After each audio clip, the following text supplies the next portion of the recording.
Welcome to Tangential Soup, a fortnightly podcast discussing life in Australia, technology, food, fitness, and the like, hosted by myself, David Caddy, Melburnian, independent developer, and tea enthusiast, as well as my good childhood friend, Alexander Carr, Sydney-sider, karate practitioner, and lover of adventure.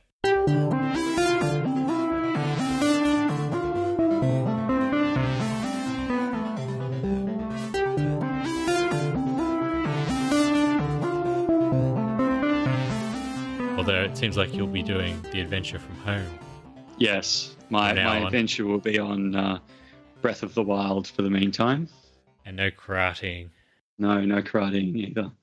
I guess you can do that over Skype. Well, that's true. Could do some lessons over Skype. To be honest, I'm probably not going to. I don't quite think I'm that dedicated to a practitioner of karate. But you never know. Depends on how long I stay inside, really, and how stir crazy I actually get. Did you see the Sydney Orchestra is putting a lot of their performances on YouTube live streaming? They're not the only ones, actually. Apparently, the some group in New York is doing the same thing as well. I think they're maybe a Shakespeare company in New York are putting all their performances live on some streaming service as well. So I think it's pretty widely accepted practice now. Now that nobody can actually come to their performances in person. I don't know if you watch any of the late shows or like Stephen Colbert on YouTube and what have you. I don't. No. Well, they always have a live studio audience, and the last episode from Friday of Stephen Colbert is just really weird without the laughter and the applause, and he seems really flat too because there's no one there because they've cancelled all the audiences. Yeah. That's hilarious. That's hilarious. Because you're right. There is the kind of atmosphere that's set when you tell a joke and you expect the audience to laugh at it, but there'll be no time for laughter. Is it just him kind of rattling off a whole bunch of puns with no response? It's him, and they've got, maybe a dozen people in the audience from the crew members and the writers and that sort of thing, but it's not nearly the same. No, okay. So are the crew members, the staff members actually laughing at what's being said? Well, they are. It's just pretty quiet because, they might have usually an audience of 200 or something. Yeah. Well, the times we live in. It's crazy. Yeah, exactly. Well, on that note of the times we live in, I found so when I was looking for subjects for us to discuss, I really wanted to stay away from the coronavirus. And you succeeded. And good luck finding... I didn't succeed. No, because good luck finding anything in the news about anything other than the coronavirus at the moment. I actually into Google searched news not about the coronavirus and got a whole bunch of results about the coronavirus. Maybe I was asking a bit too much of Google there, but so I, instead of talking about serious things, because let's face it, anyone who has even glanced at the news knows about all the cases that are happening at the moment. I thought that I would maybe talk about something a bit lighter, and just the ABC had an article about what people did before toilet paper, because really toilet paper's only been in use since the 1900s, and it's really only been widely used probably in maybe the early 1900s it probably started to be widely used, but First World War there wasn't toilet paper in the trenches, so what did people do then? And this is what the ABC are trying to answer. Did you take a look through the article itself? I did read this. There was a lot of talk of sponges on sticks. Yes, that was one of the things. So one point that was made is that before toilet paper was widely available, and it was actually something that was, if you think about it, it was something that was first available to the wealthy, as I'm sure most things that we use nowadays were. And it was usually only available behind the counter at a chemist. So you actually had to go up to a chemist and admit to them that you were one of the people in the world who wiped your bum. Now, obviously, everyone does it, but I think at that time it maybe had more of a, because not everyone was out there buying toilet paper. You didn't want to advertise to the world that you were purchasing something to for this purpose. So it was seen as a bit shameful to go out and purchase toilet paper in the early days. And then obviously, as it became more widely available, that stigma has probably dropped to the point where, you see people with shopping carts nowadays loaded up with toilet paper. People are happy to fight others for it. Yes, exactly. There's no shame in that. So how times have changed, I guess. Now, you mentioned the sea sponge tied to a stick. That's apparently the earliest mention of what people used to wipe themselves. Now, this was reusable. So, you were using this and other people were using it, which, I don't know, it doesn't make me very comfortable to think about. Maybe maybe in the olden days, you kind of got what you got and that was it. It was either that or not wipe yourself at all. But the sea sponge on a stick is actually referenced in the Roman period. A gladiator in something BC actually used this particular sponge tied to a stick, which was usually used for wiping themselves, to kill himself so that he didn't have to go out and fight wild animals in the arena, which, I mean, kind of fair enough, right? Sort of. I guess. A terrible way to die. Yeah. I guess there was like no chance of him winning, was there? Well, no, not when you're facing a bear with, a spear or, very low odds. And then think about it. Like if you're mauled to death by an animal, it's not going to be a quick death. Well, no. They're going to kill you. They're hungry. So they're going to like incapacitate you and then start eating you probably while you're still alive. And after that incident, they never let their gladiators go to the toilet ever again. No. There is also a reference that because I've been kind of trying to read through some of the classic literature of the 1800s and the 1900s, and there's a reference in Ulysses, which is this terrible book that was written by James Joyce, and that was probably published, I think, in the early 1900s. And there's a reference to a character using a newspaper as toilet paper. He actually goes out, purchases a newspaper. As he's, doing his business, he's reading through a page. Once he's done with that page, he uses that to, finish his toilet business, and there you go. So there wasn't toilet paper, at least commonly available back then, although that wasn't Dublin, so not exactly the centre of the civilized world, I suppose. Did you see the NT Times or whatever it is had like 4 pages dedicated with just like dashes across it that you could cut out and use as toilet paper the other day? It's just not very comfortable though. No, it's not quite the right consistency. And you would think, like, I still see, I don't know what it's like in New York, obviously, but I see like tissues are still available. If you're desperate, there are actually face wipes available as well in the supermarket. Although there are no kind of antibacterial wipes or anything, there are still face wipes. So, maybe if times are tough, you could resort to those. It's just quite an expensive way to or an expensive alternative to toilet paper, though, unfortunately. And you wouldn't be able to flush it, at least not if you've got any kind of conscience. So it is funny that facial tissues still seem to be available. Not in like vast quantities. They always seem like there's not that many there, but there are always a few there. There are, so yeah, far. you're right. Well, in Sydney and Melbourne, at least. I don't know what it's like in the rest of the world. I did see a picture on Facebook, I think it was, where it showed a whole line of people lining up for Costco before Costco opened. Yeah. And they were literally lining up down the street. So maybe people are still at the stage where they're searching for value rather than just any old thing. True. But maybe people should be saving their newspapers just in case, because we really don't know how long this is going to go on for. It's ridiculous, though. They've been producing toilet paper 24/7 and they still can't meet demand. Yeah, that is actually very strange. I had heard as well that we should be able to meet all the demand. Like there is more than enough toilet paper out there for everybody. It's just because of stockpiling that's actually causing these shortages. Yes, but people must be stockpiling an awful lot at this point. Well, that was my thought as well. Like, how much do you have to stockpile to take the kind of toilet paper that everyone else needs away? Obviously, it would be quite a bit, right? I would say so. I wouldn't have thought people would have the space for such a bulky item en masse. Well, yeah, we certainly don't. No? We could maybe fit one extra kind of packet of toilet paper in our apartment. Well, I mean, we could just we could fill the whole thing. The walls, I suppose. Yeah. We'd be the richest people in Sydney if we did that. Just ditch the couch, use toilet paper to sit on. I did actually as well. I saw an article posted, I think it was on Facebook again. Obviously, as you can see, I've been spending too much time on Facebook recently because I don't have anything else to do. I saw an article posted on Facebook about what do they call secondhand sellers? So people who go out and they try and find a shortage of something, they buy up on the item and then they sell it on the secondary market for a profit.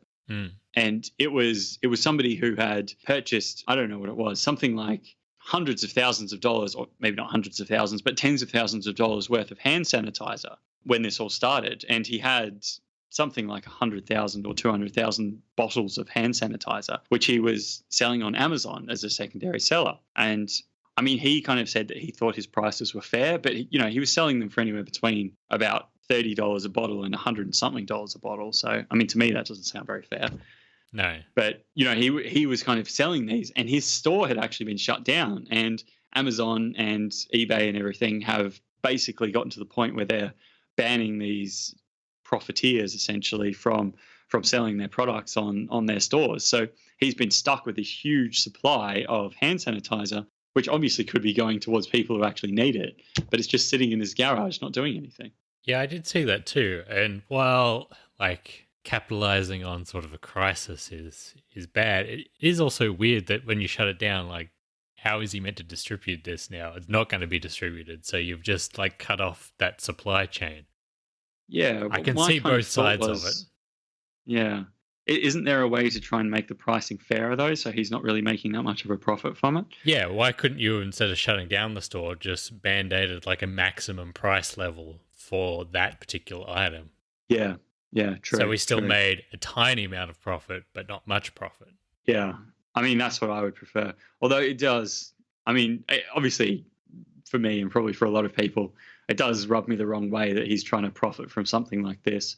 And I know that was actually his business. Like he would go out and he would find cereal that had been discontinued that was rare, and just basically any old item that he could find. So I suppose that he just thought that this was a continuation of what he was doing. But it does seem like when people are panicking and there is a genuine need for these items, it's very wrong for you to be stockpiling them and trying to profit from them, which was ultimately what he was trying to do. But that's the capitalist economy. Well, exactly. That is exactly the capitalist economy. So it does seem odd that he is punished to such a degree and the supply is just essentially shut down. Yeah. So I guess moving on from that, David, something that I noticed, also coronavirus related, because, I mean, really what else is there at the moment? I noticed that a lot of companies are actually giving extra benefits to their customers in the coronavirus time. A couple that I've come across, and one that I'm actually, two that I'm actually using at the moment for business-related stuff. One is called Zoom. Have you ever heard of Zoom? Zoom. Is that with an X or with a Z? Z. Well, yes, probably, but what is it? It's a conference calling app essentially. Oh, okay. And maybe not. They've got a free version that allows you to have I think they cap it at 40 minutes with up to 100 participants. Or you can go into the paid version, which allows you, I think, up to 24-hour conference for up to 100 participants. And I think a lot of it's actually used for classroom-based stuff, which is what I've been using it for. Okay. And they've moved their free version up to the kind of first tier version where you can get up to 24 hours call for up to 100 participants. So they're saying that that's kind of available until further notice for businesses that want to use it for the coronavirus. And also Optus as well, which is an Australian telco, is giving away extra data on their mobile plans for businesses that have been affected by the coronavirus. So currently the company I'm working for is taking advantage of both of those offers. Well, I mean, that's pretty good, especially the conferencing one. Like that'll probably cost them a fair bit in bandwidth. For Optus, I mean, it's not really going to cost them anything, so they might as well, I suppose. I think because of that announcement, Telstra are going to do something similar as well, so that's good. Are they? Okay, yeah. Well, it makes sense, really. If you don't do something, then you seem like a bit of a jerk, don't you? You do. Have you heard of any other businesses doing this? Not so much yet. I mean, I suppose you talk about all the special provisions that the supermarkets are doing, like with their extra hour of shopping for sort of the elderly and the disabled in the mornings. That's probably a very good thing that they're doing. Yeah. Not so much as a free thing, but does make things more accessible, which is good. Well, it does, yeah. And supermarkets, do they get in stock overnight? Is that when they actually restock their shelves? Often. I mean, they usually do some restocking throughout the day, but the bulk of their restocking happens overnight, yeah. Because it's just easier without people in the way. Yeah, okay. Well, that makes sense. Yeah, I'd heard that as well. And it's nice to hear as well, isn't it? When you think about all these people that you see fighting in the supermarkets. I mean, none of those are old people. They're just kind of like middle-aged people who have gone out to try and stock up on extra toilet paper. And really the people who need it are the people who won't be able to get it in the end unless you do something like that. I saw a news clip sort of around that news, and they were talking to this blind woman. And she said she's had toilet paper taken out of her cart and she hasn't realised. Oh my God. That's pretty shocking. That's terrible. Who would do such a thing? Oh my God, that's awful. Wow. This is what we've become. I also saw that Qantas has cancelled 90% of their flights and have made it so you can easily cancel like your booking if it gets changed or whatever, and they'll give you like there's no change fees for like booking something else, and they'll like give you credit for that. Not actually issuing refunds, but yeah. At least you won't lose money, I suppose, sort of. Well, speaking of, I was actually looking, I saw some flights advertised again on Facebook. I know I've been spending too much time on Facebook. But they were return flights business class to Japan, and they were $3,200, which is what you would kind of expect to pay one way. I don't remember what the airway was. I don't remember ever seeing that airway before. Oh, sorry, that airline before. But that's still really cheap if you think about it. And I must admit, I haven't actually been looking for other flights, but I have heard of people who have been going on coronavirus vacations. Yes, I've heard this too. To places with really cheap hotels and really cheap flights. So, maybe that's an option for some people who have saved their money wisely for a time like this. I mean, it is cheap. I don't know how responsible it is, but it is cheap. Well, I mean, if you think about it, if you go to a nice place and you spend a lot of time in the hotel, what's the difference really? Although I suppose you've got to travel on the plane, don't you? Which puts you at risk. And others around you, like not you. I'm not so worried about the people that are doing it because they're obviously young. But the more people out there, the more likely things are to spread. Well, that is a very good point, actually. Yeah. So, yeah, not a particularly responsible. I've heard some people say, "Oh, we're all going to die, so we might as well have fun while we do it," which I think is not quite accurate. But one way to live, I suppose. All you're doing really is you're saying, I'm going to die at some point, so I might as well die sooner rather than later, or give myself a bigger chance of dying sooner rather than later, which I suppose is a lot of what that mentality comes down to in the end, isn't it? But still, not the best. No. Not the best. Thanks again for joining me, Alex. Not a problem, David. Pleasure as always. You can follow and get in touch with us on Twitter at Tangential Soup, and you can find this week's show notes for more information about today's topics at tsp.fm/304. If you enjoyed today's episode, please consider sharing it with anyone you think might also, and we'll talk to you again next week. Bye. Ciao.